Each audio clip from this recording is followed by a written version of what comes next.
Welcome back. How are you doing today? All right. Today I am going to introduce you to our male ball python. Now he he's a little bigger. He's our second male. We've introduced you to Omaha. This is Gold. Before I tell you what genes are in play in Gold, I'd like you to, in the comments below, say what you think is inside of Gold. Coloration's right there. Beautiful, beautiful snake. Beautiful markings. Now, Gold is one of the snakes I've picked up from oh, a local around the area who had a few full-grown female, or one full-grown female, and a couple of decent weight females, as well as this beautiful male ball python right here. And I plan to put him in the breeding cycle. Actually, we've started the breeding cycle right now, and again, we'll get more into that as we go. So before I get into what the makeup is, I'd like you to take a guess, looking at the colors right now, of what you think is the makeup of this gorgeous animal right here. And I might as well show you the eyes as well, just so you can see, because that may help as well. All right. Now, oh, behind me is our cat Meow Meow, named by the daughter, of course, because, Meow Meow, why not? All right, so before I go on, it's been about a week now since I've started doing the YouTube videos, trying to do day by day. I think I missed one so far, which was Remembrance Day. We're up to 14 subscribers now, no complaints, so let's keep it up, let's keep it going, and keep building from here. I'd like to do a shout out to Reptile Rant as well. They fired up she fired a question in asking what we are looking to breed into after the Omaha video when I wanted to get into the pieballs. What I intend to get into for breeding is, well, primarily I'd like to do pieballs. But I'd also like to get into the Bell Complex, as well as Purple Passion and Super Cinnamon. So we'll get down that road as we go, and we'll have to see what some of the offspring are and go from there. But this little guy right here, he's sitting at about 1,600 grams, doing quite well. Very calm, just like the other ones we have. Very docile, behaves very well. He's eating decently. Again, he's in the breeding cycle right now, so he's not eating as readily as the other ones, but his weight is still good, and he's pretty well behaved as well. All right, so without further ado, hopefully you have your guesses in down below right now. So the makeup we have right now with this beautiful guy right here is he is a banana pinstripe sugar. Now the banana coloration is the nice yellow coloration kicking around. When bananas are young, similar to coral glows, they'll have a very, very, very vibrant coloration. As it grows, the neon coloration tends to fade, but they still keep the nice bright coloration right here. He's absolutely gorgeous yellow banana coloration. You can see the pinstripe markings down the dorsal of the snake, down the sides there, and very, very faint coming along the sides of the snake right now. You can see the sugar speckle coloration. Now, for those of you who aren't familiar, sugar is very, very similar to the calico, and the banana is very, very similar to the coral glow.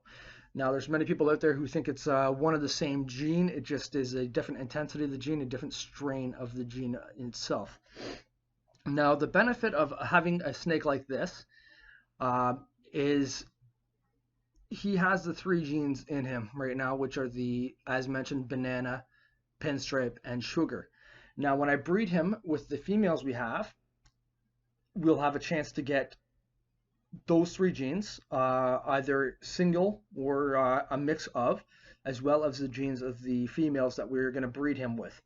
Now, that being said, there's going to be a lot of opportunity to get a lot of different types of snakes coming out of it.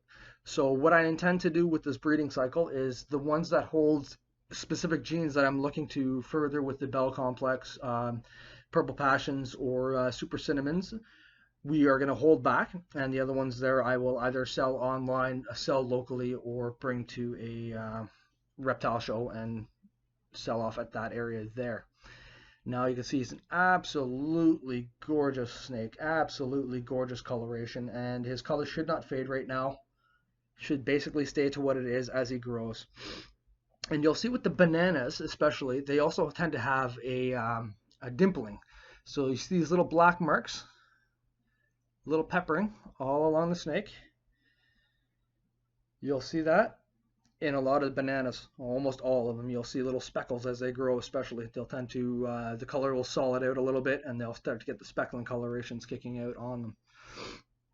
And again, he is absolutely gorgeous banana snake.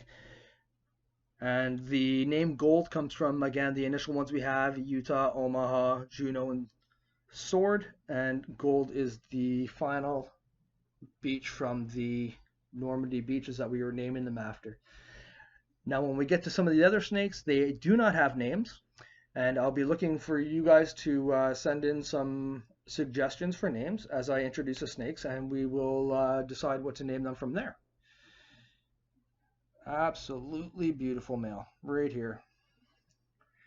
Now the sugar complex, I wasn't very familiar with when I first got into getting these, and again I wanted to specifically go for the pies, but the sugars, you notice the coloration, the dappling of the sugar coloration coming up sides, very well similar to the calico colorations coming up. That actually has stunning effects depending upon what morphs you can breed them with.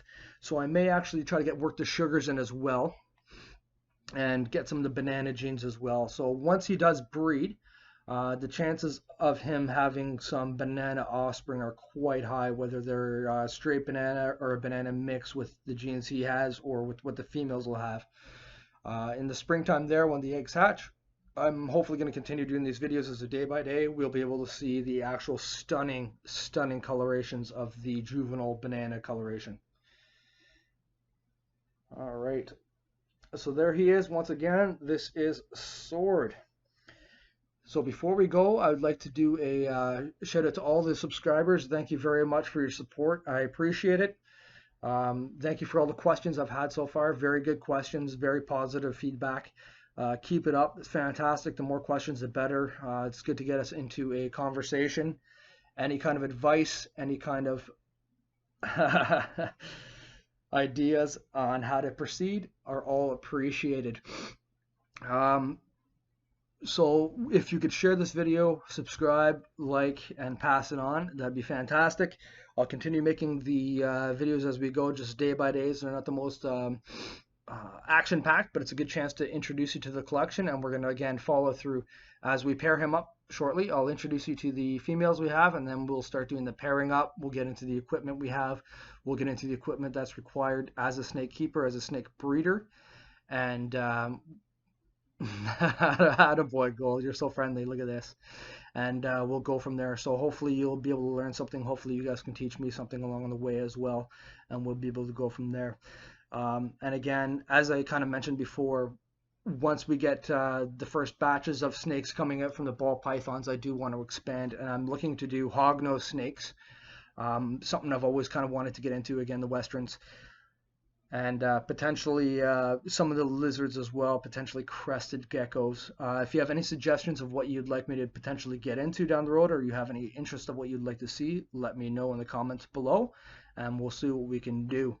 At the moment, I'm kind of restricted for space, and I kind of want to keep away from anything that eat insects. Just for keeping insects is more of a pain. I'm not a huge fan of it. I've had bibrun geckos and gold dust day geckos in the past, and I'm not a huge fan of having to do crickets and stuff like that. It's just, it's not for me. It's not a terrible thing to have to do, but I just find they're noisy. They get everywhere. They have a smell to them. I'm not a huge fan of doing crickets. Frozen rats are a heck of a lot to do than any kind of insects or anything like that, which is one of the reasons I would consider crested geckos. They would eat an actual mix of food, like a type of paste, basically, where you can keep it in the enclosure and you don't have to feed them live. You can do it every now and then as a treat. But that being said, we will focus on the ball pythons for now. Tomorrow I will introduce you to one of the females, and we'll go on from there to show the breeding stock of snakes we have, what the pairings I will do will be between Gold here and Omaha, who you met the other day, and we'll go through potential offspring that they can have, any ideas that you guys have for potential breeding projects you think might be worthwhile to follow, and we'll go from there. In the meantime, have a fantastic day as always, and I will see you guys later.